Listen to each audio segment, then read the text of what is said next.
Back now at 7:48 with the latest discoveries that have some scientists asking if it is possible to live forever. NBC's Michelle Kaczynski is here with details. Hey, Michelle, good morning. Hi, good morning, Ann. You know, you talk to some of these top researchers, microbiologists, molecular geneticists, and it's almost hard to believe that what they're saying is real and not science fiction, that there's this growing community of scientists that sees aging as not necessarily an inevitability, but a problem that they believe can be fixed.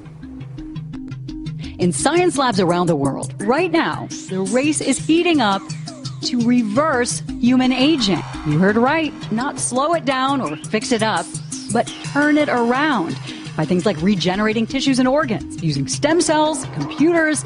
There's a printer that makes blood vessels, mice that regrow intestines. What really excites me is that I'm working on the world's biggest, oldest problem. So you think there's someone alive today who could live thousands of years? Right, exactly. I don't think there's any limit. There's nothing that would stop people intrinsically from living thousands of years.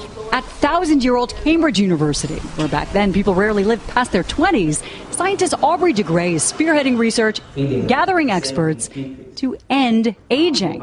He sees it not at all as a necessity, but a problem, a buildup of damage and gunk in our cells. He just isolated an enzyme in bacteria that fixes that and might work in human cells, too.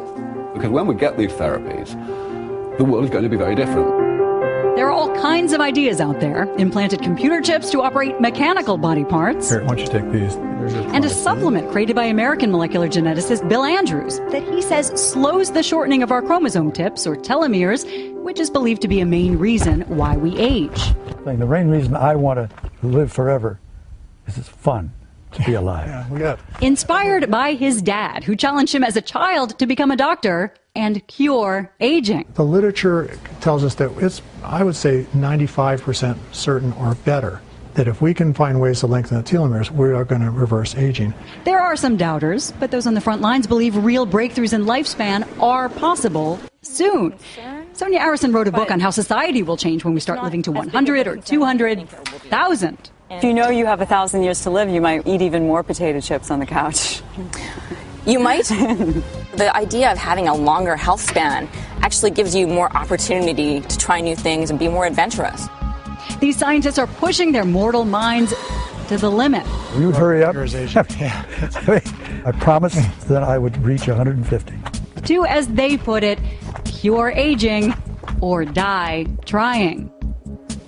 And it's not just about extending lifespan, it's about extending health. And it's funny to hear them talk about this as if it was a car, that if you keep replacing the parts, theoretically, it could last forever. But, you know, this research is in the very early stages. There's not a lot of funding, and no human has ever lived past 125. 125 is pretty good, but boy, wouldn't it be something, If you're Matt, to live healthy. further? What would we do with our time? What's your definition of soon here, that they're going to come up with this stuff? Is this going to help me?